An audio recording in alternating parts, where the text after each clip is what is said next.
Hi friends, இன்றைக்கி நம்ம பார்க்க போகிறது தீபாவளி ஸ்பெஷல் பாதுஷா தாங்க பண்ணியிருக்கிறோம்.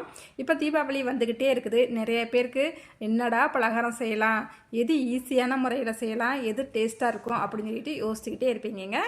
இந்த மாதிரி நீங்கள் பாதுஷா செய்யுங்க. ரொம்பவே டேஸ்ட்டாகவும் இருக்கும். சட்டுன்னு செஞ்சிடலாம். செய்கிறதுமே ரொம்ப ரொம்ப ஈஸிங்க. இது வரைக்கும் நான் பாதுஷாவே செஞ்சதில்லை அப்படிங்கிறவங்க கூட இந்த வீடியோவை பார்த்து ட்ரை பண்ணிங்கன்னா சூப்பராக பாதுஷா பண்ணிடலாங்க. சரி வாங்க, இந்த டேஸ்டான பாதுஷா எப்படி செய்யலான்னு பார்த்துடலாம். இப்போ ஒரு பவுல் எடுத்துக்கலாம். இதில் 1 கப்புக்கு மைதா மாவு சேர்த்துக்கலாங்க. 4 ஸ்பூனுக்கு நெய் சேர்த்துக்கலாங்க. சேர்த்துட்டு 2 ஸ்பூனுக்கு தயிர் சேர்த்துக்கலாம். 1 ஸ்பூன் ஒயிட் சுகர் சேர்த்துக்கலாங்க. 2 பிஞ்ச் அளவு சோடாப்பு சேர்த்துக்கலாங்க.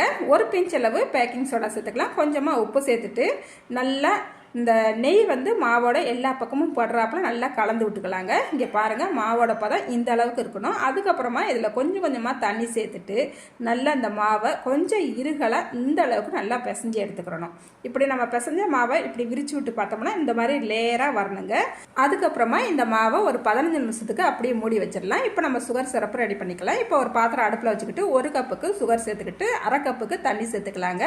நல்லா இது கரைஞ்சி வரட்டும். அதுக்கப்புறமா இது கூடவேவும் 2 ஏலக்காவை தட்டிட்டு இதோட சேர்த்துக்கலாங்க. அதுக்கப்புறமா ஃபுட் கலர் 1 பிஞ்ச் அளவு ஃபுட் கலர் எடுத்துட்டு நல்லா தண்ணியில் கரைச்சிட்டு இதோட சேர்த்துக்கலாங்க. இந்த சுகர் சிரப்பு நம்மளுக்கு கம்பி பதம் எதுவும் வர வேண்டாம். லைட்டாக நம்மளுக்கு ஒரு பிசுகு பதம் வந்த பிறகு 2 சொட்டு லெமன் விட்டுட்டு அடுப்பு ஆஃப் பண்ணிட்டு மூடி வச்சிடலாங்க.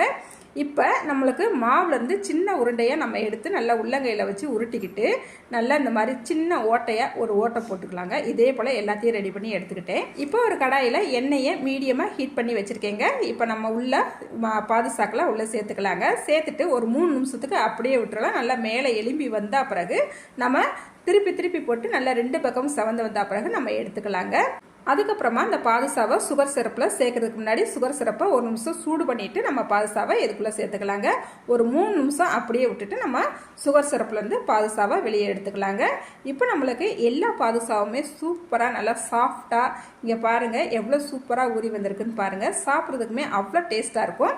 நீங்களும் இதே போல் ஒரு தடவை ட்ரை பண்ணி பாருங்கள். ஹாய் ஃப்ரெண்ட்ஸ், இன்றைக்கி நம்ம பார்க்க போகிறது தீபாவளி ஸ்பெஷல் பாதுஷா தாங்க பண்ணியிருக்கிறோம். இப்போ தீபாவளி வந்துக்கிட்டே இருக்குது. நிறைய பேருக்கு என்னடா பலகாரம் செய்யலாம், எது ஈஸியான முறையில் செய்யலாம், எது டேஸ்ட்டாக இருக்கும் அப்படின்னு சொல்லிட்டு யோசிச்சுக்கிட்டே இருப்பீங்க. இந்த மாதிரி நீங்கள் பாதுஷா செய்யுங்க. ரொம்பவே டேஸ்ட்டாகவும் இருக்கும். சட்டுன்னு செஞ்சிடலாம்.